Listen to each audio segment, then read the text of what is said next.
everybody, let's get going. This is lecture 3 in Econ 174-274. That is really loud. I'm going to speak at a lower kind of tone here. We are going to transition later on today from, we're going to start talking about patterns of global development and African development as we did last time, and then shift into economic growth theory kind of halfway through the lecture. So we're going to get to those bolded lectures 3 and 4. Any questions before I get started? Does everybody have their clickers? Today's a big day. I even have some pre-prepared clicker questions for you guys, so I know I'm excited. Okay, so let's just review where we sort of left off last time. God, this mic is just slow.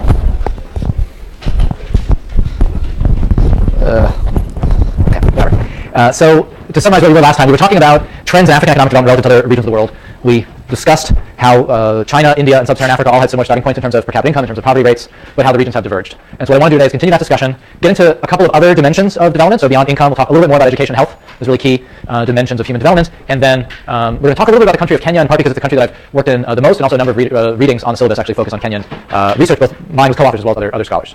So further summary.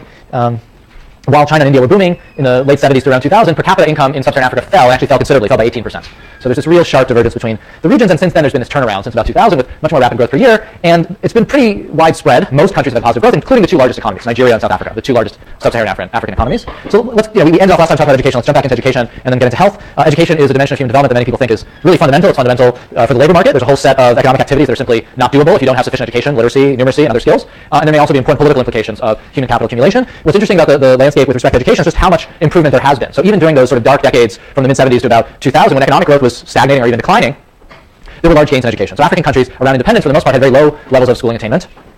They rose a lot. They've doubled from the 60s to the 90s. And many African countries today have universal primary enrollment. In fact, many countries have abolished school fees for primary education. They've taken other approaches to improve access to primary education. So there's been big strides in terms of things like literacy. And secondary enrollment and university enrollments have also grown. So really the quantitative measures of education have improved a ton. Think of these as human capital investments that could pay off in the future. And when we step back and think, as we will throughout the term, about why Sub-Saharan African economies have shown such gains in recent decades, these kinds of investments could be part of the story. Unfortunately, these gains in education are important, but only partial. So first of all, certain regions of Sub-Saharan Africa have not had big educational gains. There are large parts of West Africa, and we talked about this last time, when we look at some of the countries at the very bottom of the Human Development Index rankings. Many West African countries still have very low levels of schooling attainment, even though they're making some gains. And even though enrollment rates have gone up, there's tremendous concern about school quality. So in many places, enrollment has gone up, but the number of teachers hasn't increased proportionally. A number of studies have documented just how widespread teacher absenteeism is in many countries. So even when there is a classroom and there are students, in many countries, teachers are absent 1 out of every 4 days, or 1 out of every 5 days, on average. So there's a lot of lost learning time. There's a lot of inefficiency in the system. And a lot of educational inputs, like textbooks or other school supplies, are still scarce in many cases. So there's been partial gains in terms of education, still very important gains. Moving on to another dimension of development, let's briefly discuss health. So health, in particular, when we look at child health, is an area where there have been really substantial gains, even during the decades where economic growth rates were stagnating. So if we look at either infant mortality rates, so that's the death rate for children born alive, but the death rate before age 1, or the child mortality rate up to age 5, we see some important gains. So what we have here is a plot of such gains. What you have here on the vertical axis is the under 5 mortality rate, and really the horizontal axis is really over time. So you see 1960, 65, 70, et cetera, through 2000. This is the sort of best guess, using various international health statistics. The dark line in the middle of that green rectangle is the median. The green rectangle is the interquartile range, so meaning 25th percentile to 75th percentile, and then the whiskers, the lines with the top bars, are the 95% range. So you can really see most of the distribution with that 95% of countries range. But you can definitely see there's been a drop in under 5 mortality from a median over 200 to a median maybe a little bit under 150 over this period. Now, the gains weren't as sharp in the 90s as they had been earlier. Some people have looked at these sorts of plots and actually made the case that part of the reason why there's been a slowing down of gains in this health dimension has to do with the stress that public health systems were under in many parts of Sub-Saharan Africa in the 80s and 90s with the exploding HIV/AIDS epidemic, which was basically requiring more and more human resources, financial resources to begin to address. So you see some stagnation in these other measures. Still, the downward trend is clear. So this is the Sub-Saharan Africa-wide average. You won't be able to make out everything here. This is basically the exact same plot by region. This is the total for Sub-Saharan Africa, West Africa, Southern Africa, East Africa, Central Africa. And again, a very important point that's going to come up again and again in this course is just how different regions and countries are. You can see that just like in education, for health measures, West Africa lags behind. So you see higher infant mortality rates are considerably higher in West Africa than the other regions. Southern Africa is doing quite well. Of course, some of the wealthiest countries in Africa are in Southern Africa. South Africa is here, Botswana, Zimbabwe. And so they have much lower infant mortality rates. And actually, this is still child mortality. This is the under 5 child mortality. But if we compare child mortality in 2000 in Southern Africa versus West Africa, there's a radical difference. East Africa and Central Africa look more similar, and they're somewhere in between. And it's like this actually with a lot of the human development measures, as well as per capita income, that a lot of the poorest and least developed countries are in West Africa. Eastern and Central Africa are somewhere in between, and Southern Africa tends to be better off on average. So this plot highlights that. What other patterns jump out at you here? What else is striking about some of the relationships you see here? If you can make out, you can squint a little bit, or you can bring binoculars if you're in the back. Spotting scope. Yeah, Charlotte. Yeah. It's really clear, right? It really flattens out. So there seems to have been some, with the economic progress of the 60s and 70s, these big health gains, and then with the economic stagnation of the 80s and 90s, and the HIV epidemic, it's sort of flattening out. I think the latest data, which isn't here, this was the latest sort of comprehensive data, but the latest data is showing some health gains again in terms of reduced mortality with the economic growth of the past 10 to 15 years. So the economic conditions seem to be quite linked to these health improvements for sure. Anything else jump out at people or patterns that are striking? Yeah. Widening of distribution in Eastern Africa between 1960 and 1965. These are not like but it goes from being like a relatively tight distribution being very wide. Yeah, that is interesting. I don't myself have a good explanation for why that is, if it's a data issue or what exactly happened. But it's pretty striking that there must have been some countries with just very bad outcomes in 1965. And I'm trying to, as we talk, think about why exactly that would be, but I'm not sure why it would be. But it is striking. Maybe it speaks to data quality. Is there another hand? Yeah, one more.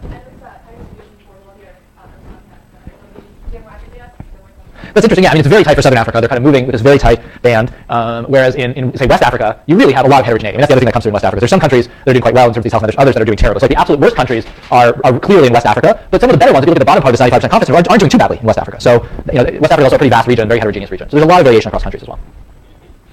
So again, here's some gains, and part of the reason for the slowdown in the 80s and 90s, it could be due to the HIV/AIDS epidemic and the toll it took on public health systems, as well as the economic slowdown. But there really are, despite some of these gains, lots of limitations to public health systems. We're going to talk about health for a couple weeks this term. HIV/AIDS remains a major problem, which we'll discuss. Malaria is still widespread. TB, cholera, worms, and on and on. So we'll talk about some of the tropical disease burden in this course. There have been gains in health, but there's still a long way to go. So just some framing questions. We've talked about this in other ways before.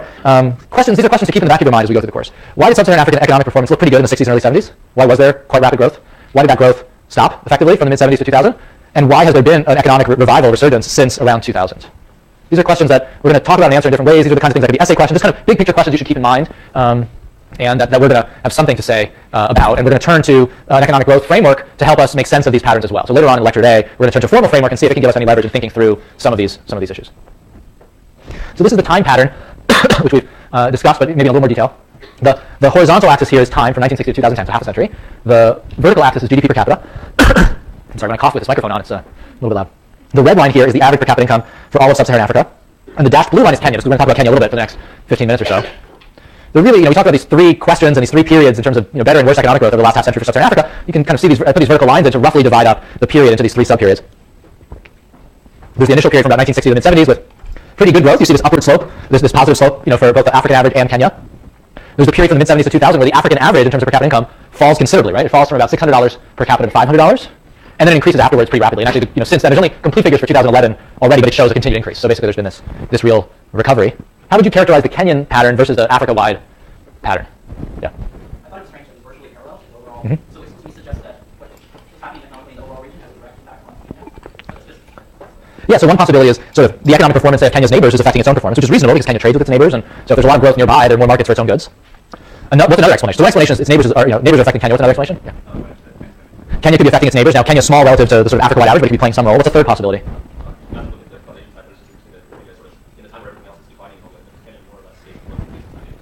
Well, that's right. So one slight subtle difference, but important difference here is, while Kenya wasn't booming during that period, at least it was stagnating as opposed to being sort of in active decline. During this period, there was political instability. There was a coup attempt in 82. There was some land clashes in 91, etc. There was no outright civil war in Kenya, unlike many of its neighbors. So a lot of countries that experienced civil war in the 80s and 90s showed the sharpest economic declines. So Kenya may be fairly representative for a non-conflict ridden African country, just stagnating during this period. Okay. Yeah. That's right. So there could be what we would call like a common shock or a common factor that affected Kenya and its neighbors in a similar way. Probably it's all of these things. Probably economic conditions in Kenya's neighbors affected Kenya and vice versa, and there were some common factors. And so we're going to try to think about all those possibilities. What are some other patterns that you notice here comparing the Africa average and the Kenya time pattern? Yeah. Yeah, exactly. I mean, it is quite interesting that these dips sort of seem to coincide. Of course, a macroeconomist would point out that there were some global downturns around that time too. So even the U.S. pattern, but this suggests there really is this global sort of effect. So there was a worldwide recession in the early 80s. You see Kenyan growth fall. There was another recession here, et cetera. So there clearly are some global business cycle trends that are affecting the Africa average and the Kenya average. Yeah. Hi, the Kenya is so much lower than Sub-Saharan Africa average. The schooling there is a lot better than Africa, I would say. So maybe if you took out South Africa, maybe. Yeah, the southern African countries push this up. So South Africa, in per capita terms, is first of all a pretty big population and being just so much richer than its neighbors. Botswana is also rich, but it's a small population. But if you take out South Africa, the red line and the blue line are very close to each other. Here. Yeah, I mean, this is the sub-Saharan African wide average, but clearly South Africa is a big part of why it's higher. Yep. There was, the late 60s were an interesting time in Kenya, although also for some other African countries. Effectively, 1969 is the end of some sort of multi-party competition in Kenya. So there was some political instability associated with that. Although it's a little bit of a blip because it kind of continues to go up there. But there was some political instability in 1969. Yeah.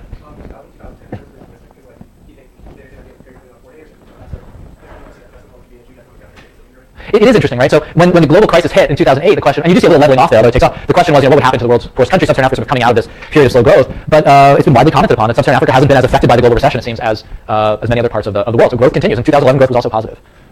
Yeah.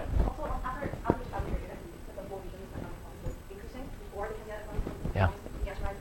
Yeah, you can kind of see that. And when people are different people sort of like time the turnaround slightly differently, probably because 2000 is such like a nice round number. When I've written about this, I say like in 2000, because of the Y2K bug, sub-Saharan Africa, basically in 2000, I peg it there. Steve Radlitz, it's really 95. And if you kind of stare at this figure there, you say, well, it looked like maybe it was 95 actually there, but between 95 and 2000 it was pretty flat. It was kind of going up a little, growth was slow, and it's after 2000 that it accelerated. So people kind of timed the turnaround in African growth somewhere here between 95 and 2000. And it's true that the Kenyan turnaround, Kenya was really declining until maybe 2002 or something like that. So it is true there's a slight difference in time. That's I think the broad thing that several of you have noticed is, the broad patterns are pretty similar. You really see the three periods with some differences, and it sort of continued over the last few years. Yeah.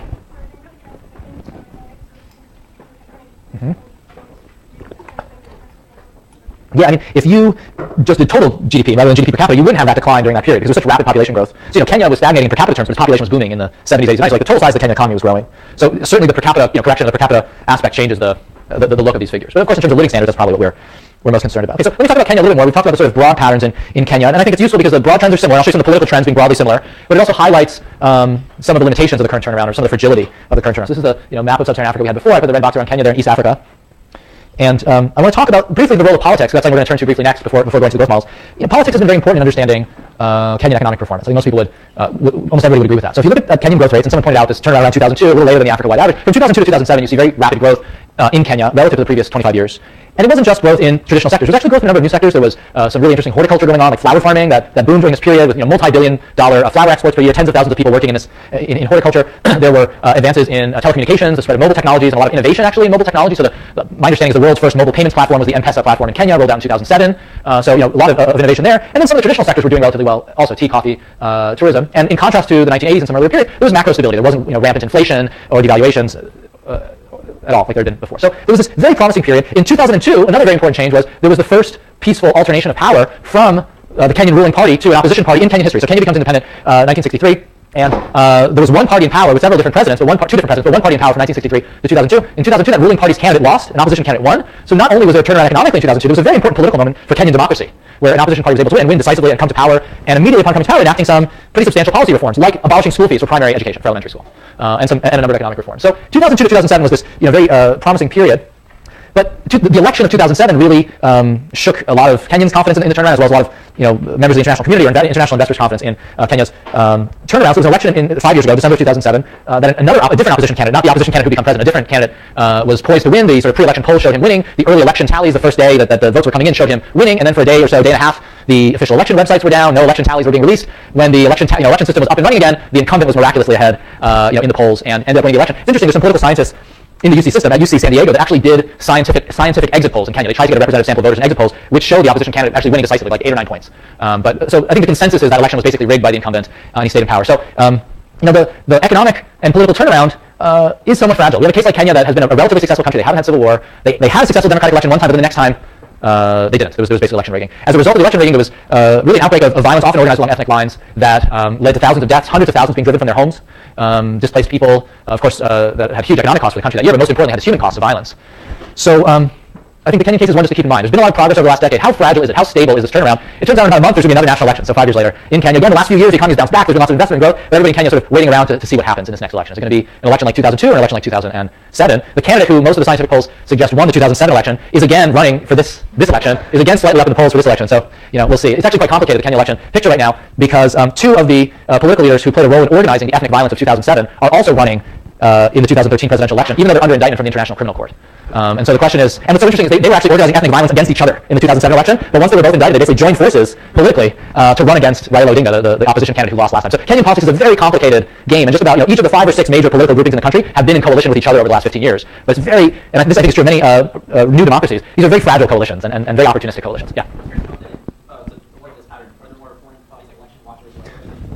There's certainly been reforms in Kenya to the Electoral Commission, and we'll see how effective they are. But that's certainly, having an independent election commission and an independent judiciary are critical to having fair elections. And in 2007, neither the election commission in Kenya nor the judiciary were really independent of the president. And there have been some moves, including one of the good things in Kenya over the last 5 years is there's been a major constitutional reform. There was actually a referendum on a new constitution, which actually changes the nature of the separation of powers in the country. So in some ways, there have been promising institutional changes in these 5 years. So we can see if this time the elections will be kind of carried off more successfully. So we're going to come back to the Kenyan case a few times during the course of the term, as well as 3 or 4 other countries in depth. But I just want to highlight the fragility. If you read